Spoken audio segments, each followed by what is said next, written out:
dia. Estamos aqui para a nossa interação. Eu, professora Noêmia, bom dia. Bom dia, professora Ângela. Bom dia a todos e todas que estão nos acompanhando. Nós queremos mandar um abraço especial para todos os nossos alunos e advertir que, por conta de tecnologia, não é?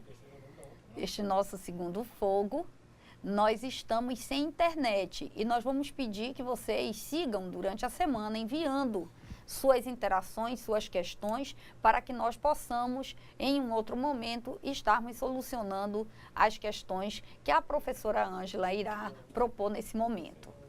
Bem, é um rápido resumo justamente sobre a unidade 1, que retrata a psicologia e a educação. Então, vamos lá.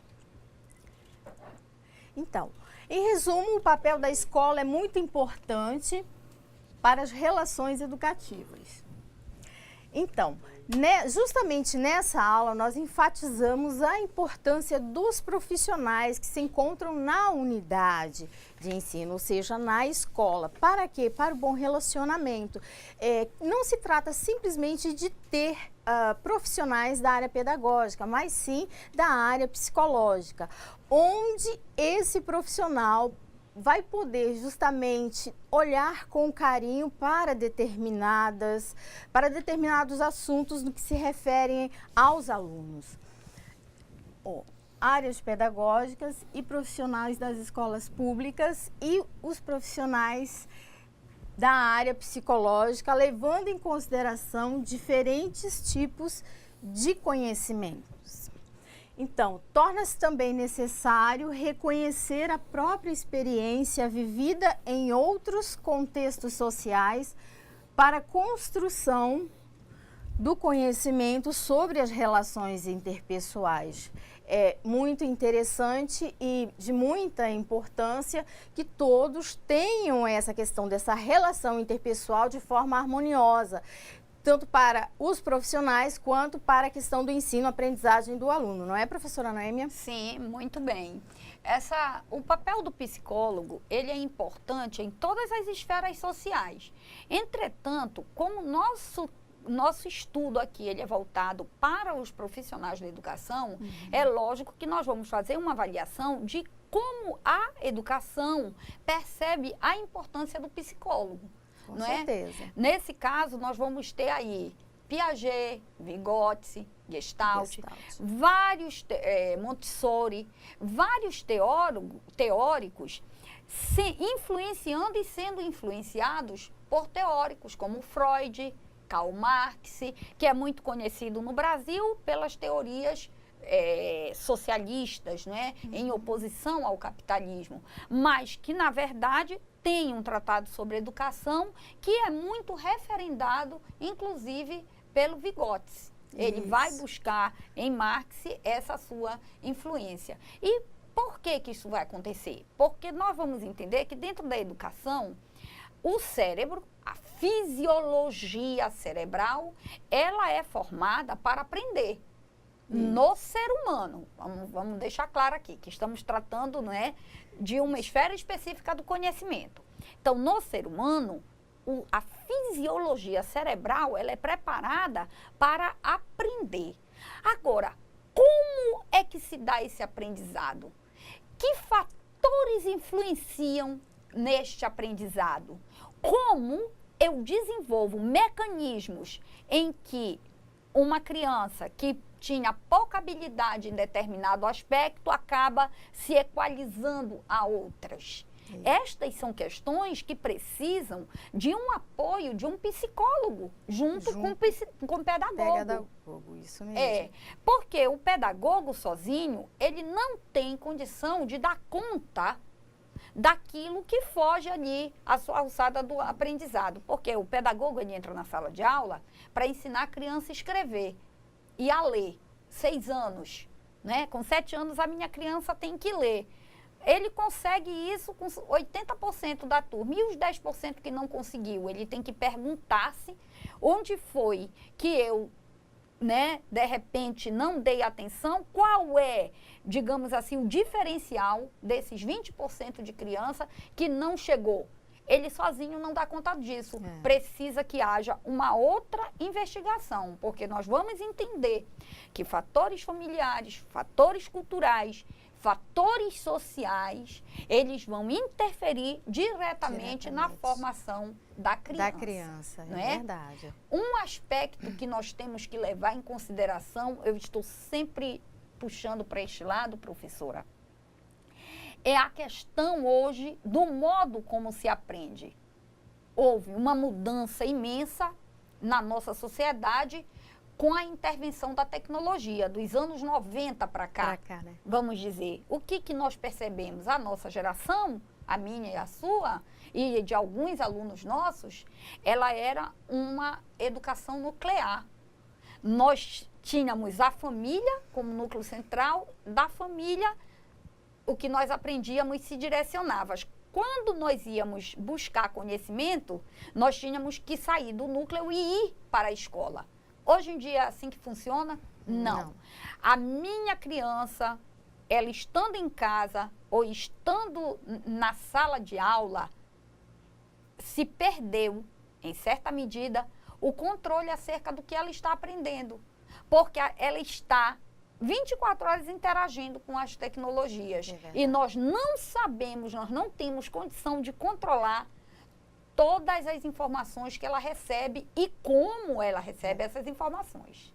Verdade, não professora. é? Então, isso modifica o modo como nós vamos ter que lidar com o aprendizado e com o ensino. Né? Certo. Bem, professora, então agora nós vamos... olha aqui que Jean Piaget nos deixou. Então, o principal objetivo da educação é criar pessoas capazes de fazer coisas novas e não simplesmente de repetir o que as outras gerações fizeram. Vamos partir agora para as nossas atividades, professora. Bem, a número 1, a psicologia sofre influência de diferentes campos de conhecimento. Para você, vai citá-los. Questão número 2, na sua opinião, a equipe escolar sabe lidar com certas situações atípicas do cotidiano escolar? Questão 3, em sua escola existem profissionais psicólogos? Eles realizam acompanhamento junto aos alunos? E os ensinamentos da psicologia na questão 4, eles poderiam lhe ajudar a ser mais felizes no seu cotidiano? Correção, professora. Ali, né? A psicologia sofre influência de diversos campos sociais. Aí você colocou ali, né? O behaviorismo, a gestalt e a psicanálise, né? Veja, nós podemos dizer que essas teorias, elas deram um norte para nós compreendermos este movimento, que é tanto fisiológico quanto cultural, operando no cérebro e fazendo o indivíduo aprender. Isso. Se você voltasse um pouquinho ali, o resumo do Piaget, tá? Tá. Nós vamos ver ali no Gestalt, ele dizendo, né? O Gestalt não, o behaviorismo. Ele usou para seu experimento aí. Ele usou para seu experimento aquela teoria do estímulo-resultado, né? Que ele usava, ele inclusive fez essa experiência durante muito tempo com ratos. Percebeu que o ser humano um pouco se comportava assim. Quando ele é estimulado, ele dá um retorno. Sem estímulo, ele ficava apático. Entretanto, essa teoria, ela não é totalmente verdadeira. Porque nós vamos entender, nós vamos compreender por outros caminhos, que o ser humano, ele tem ansiedade, sim, de buscar o novo, de descoberta, não é? Não é só a questão do estímulo, mas às vezes é externo. Há muito do próprio condicionamento humano em ir buscar coisas novas. Aí o Piaget, ele disse aí que o principal objetivo da educação é criar. O termo criar eu já não gosto, porque eu digo sempre assim, se cria o animal. o ser humano se educa. É verdade. Né? Então, da educação é educar pessoas capazes, mas eu acho que é tradução. Eu acho que ele iria dizer isso, né? É educar pessoas capazes de fazer coisas novas e não simplesmente repetir o que as outras gerações fizeram. Veja, esta teoria do Piaget ela é importante, mas nós temos que lembrar que tudo o que nós temos hoje é um somatório do conhecimento anterior. E aí ele se reinventa numa nova situação. Uma nova situação, mas é isso mesmo que foi falado nos conteúdos, que são conhecimentos acumulados, né? Um exemplo que eu gosto muito de usar é, por exemplo, o Thomas Edison. Quando o Thomas Edison começou a investigar a possibilidade de uma energia artificial, a energia elétrica, né? Talvez ele não tivesse noção de como isso fosse afetar a humanidade. Mas veja, se nós chegamos nesse nível de tecnologia que nós chegamos, foi graças a aquela primeira luz que se acendeu lá nos experimentos de Thomas Edison. Sem aquilo ali, nada do que veio posteriormente teria se tornado possível, né? Então, veja que não é repetir, mas aprimorar. Eu vejo nesse sentido. Aprimorar aquilo que as outras gerações fizeram e dar uma nova forma, um novo significado, né? Nesse sentido, eu penso que a Gestalt, o behaviorismo, ele vê o ser humano de um modo ainda muito mecânico. Se eu tenho estímulo, eu vou fazer. E se eu não tenho, eu vou ficar parado? Não. A gente vê pela história da humanidade, né? Se você for olhar o próprio Thomas Edison, eu gosto sempre de fazer luz a ele, literalmente, né? O próprio Thomas Edison, ele precisou de um industrial para financiar seu trabalho, sua pesquisa. Ele não tinha recursos, né? Ele só era dotado daquilo que ele acreditava, que era a sua investigação. Então, acho que esse estímulo interno, né? Eu mesma, se eu fosse estudar só porque teria retorno, jamais eu teria chegado, acho que chegado e seguido, né? Porque eu sigo estudante. É verdade, professora. Né? Podemos seguir? Pode passar lá para as questões. As correções, certo? Aí a Gestalt, né? Que nasce com a preocupação de se compreender o homem como uma totalidade. Aí sim, eu já acho que essa Gestalt, que quer dizer forma, ela já vai considerar a subjetividade do indivíduo. Por que eu quero algo?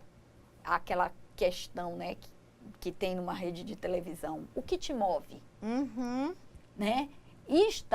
Responder essa questão, o que me move, é uma questão muito subjetiva, porque o que motiva subjetivamente a você não necessariamente é a mesma coisa que me motiva. Então, eu acho que o Gestalt, ele compreendeu essa forma, né? Buscar adequar o interesse subjetivo, o que me move subjetivamente, com aquilo que o mundo me oferece. E como é que eu vou me comportar, me conduzir num mundo em que eu tenho meus movimentos subjetivos, mas estou condicionado aos movimentos objetivos. Eu estou condicionado à lei da gravidade, tempo e espaço, eu estou condicionado às regras sociais, às culturas. Tudo isso está influenciando a minha vida. Então, eu posso fazer o que eu quero? Não necessariamente. Não necessariamente, não é? Agora, eu tenho que saber lidar com esse caráter restritivo e ainda aprender, não obstante as restrições. Achei legal. Isso. Ali na psicanálise, né, é a que é difundida mais no senso comum, não é, professora? E aqui ela também está ligada à questão da afetividade, não é isso? Sim. Que ele vai dizer, né, que por causa das ideias de Sigmund Freud, principalmente as relacionadas à teoria da sexualidade infantil, né, que o Freud vai dizer que o primeiro ato sexual é o de amamentação. O de amamentação, né? Isso mesmo. Ele vai ter essa teoria. Então, veja, a afetividade, a gente percebe que ela é fundamental para o desenvolvimento do ser humano. Tanto que nós estamos aí com diversas questões dentro da escola, lidar com criança que sofre violência, não é? Onde é que ela vai dar os primeiros sinais? Na comunicação. Com Criança- N situações, não é, professora? Super Você vê, diferenciadas. às vezes, tem criança, a gente conhece criança que chega aos 3 anos não fala nada, né? Tem acessos de choro, né? Aí o pessoal dá uma palmada e faz não sei o quê, e faz isso, faz o quê. Ele não procurou entender lá na raiz de onde é que vem aquela impacientação. Por que Não daquela é? ação, não é? É. Interessante. Então, muito. muitas coisas a gente tem que levar em consideração a questão da afetividade. Agora, não confundir a afetividade com a ilimitação dos acessos. A criança, ela quer sim ser limitada pelos pais. Ela compreende quando um pai e uma mãe ou o responsável por ela é mais dura, impõe um limite, ela compreende que aquilo ali não é danoso para ela. Agora, é o modo, a metodologia, como você vai fazer isso, é que vai contar. Porque colocar limite na criança não diz que você não tem afeto. Agora, não pode se ultrapassar. Acho que assim, tem que ter aquela questão do diálogo também, né, professora? Você não só simplesmente ou proibir ou limitar muito, dizer mas por que se explicar limita. o que a coisa, por que que aquela coisa se processa daquele jeito. Agora, eu sou de Isso. uma teoria um pouquinho mais assim, eu acho que não é tudo que tem que ter uma explicação tão elaborada. Isso também. Com a criança, quanto mais simples a coisa parecer, Flui, né? flui. Vamos à segunda. Na sua opinião, a equipe escolar sabe lidar com certas situações atípicas? do A gente cotidiano? tem que entender que situações atípicas são essas, não é? Teve um estudo, já faz um tempo, eu não sei se ainda é válido, portanto eu vou falar aqui, fica gravado, mas qualquer coisa, se tiver errado alguém lá acima, quem viu isso aqui, pode intervir.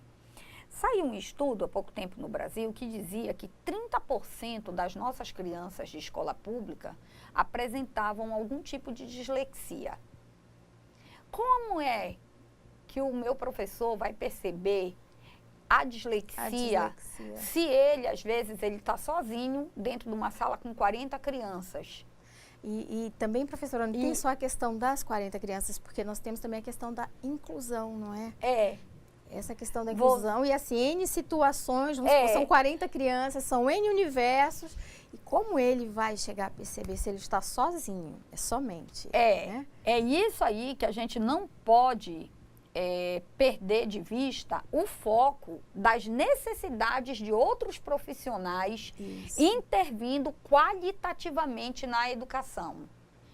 Para este trabalho, a equipe precisa contar realmente com o apoio de um psicólogo, que é uma pessoa preparada. E mais, não é qualquer psicólogo, é um psicólogo com uma séria especialização na formação infantil. Isso. Porque eu não posso legar essa parte que é preciosa da infância, que é a parte mais plástica, como o próprio Freud vai dizer, que a criança de 0 a 7 anos, ela é plástica na medida em que você forma tudo nela, inclusive as questões do caráter, dos valores, fase né? inicial, super Eu importante. não posso delegar isso a qualquer pessoa. Eu não posso deixar isso correr de qualquer modo. E nem posso responsabilizar uma classe de profissionais apenas por esse trabalho. Daí eu entender que a necessidade de se ter um psicólogo acompanhando diretamente os professores. Acho que toda a turma, assim como tem um professor, tinha que ter o psicólogo, o assistente social.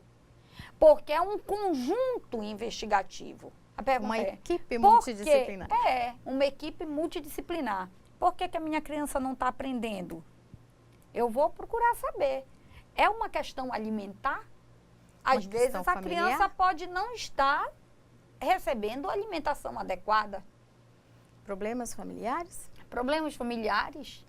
É algum problema dela com os colegas, ou os colegas estão infringindo essa criança alguma situação complexa? Como é que eu vou analisar isto? Daí a importância dessa equipe equipe multidisciplinar, certo. Sobretudo nas séries iniciais. A terceira, se na sua escola existe o profissional, se realiza algum acompanhamento junto aos alunos. Isso eles vão ter que trazer para a gente, porque a gente não dá conta de saber, né? E os ensinamentos da psicologia, se eles poderiam ajudar a ser mais felizes no seu cotidiano. O que a senhora acha, professora? É para ser sincera, é? Eu penso que à medida que você se envolve com qualquer área do conhecimento, você se torna mais capaz de identificar como você pode se relacionar com a sociedade. E sempre essa análise, ela deve ser para ter um relacionamento social melhor. A psicologia, ela não foge a isso. Agora, saber se vai ser feliz ou não, aí vai da subjetividade de cada um. Porque, veja, nós vivemos uma sociedade em que qual é o sinônimo hoje? Qual é o sinônimo de felicidade? É o consumo. Nós temos aí, inclusive, várias neuroses que são tratadas, né, pela psicologia, que são voltadas, são decorrentes do sistema que nós vivemos, desse sistema de relação que nós vivemos. Veja, tem aqueles compulsivos que compram, tem gente que se angustia e come demais, tem gente que isso, tem gente que aquilo. Quer dizer, são várias questões que são próprias dessa era tecnológica. Então, a gente sempre um ônus e sempre um bônus. Então a gente tem que entender onde é que a gente vai se encaixar, como que a gente vai trabalhar essa neurose do consumo, que é de certo modo generalizada, como é que a gente vai trabalhar isso na vida pessoal e como que isso a gente vai permitir que isso interfira e em que medida no nosso relacionamento social. Aí cada um vai ter que responder por si. Por si, não é, professora? Então essas duas aqui são interativas. Até o presente, então, ficamos por aqui. Nós agradecemos, né, professora? Sim, imensamente. Sentimos muito também dessa questão do acesso de sinal. E ficamos por aqui aguardando nos encontrar na próxima aula. Exatamente. Bom dia a todos, uma excelente semana. Até a próxima, né, professora? Uma excelente semana a todos e todas.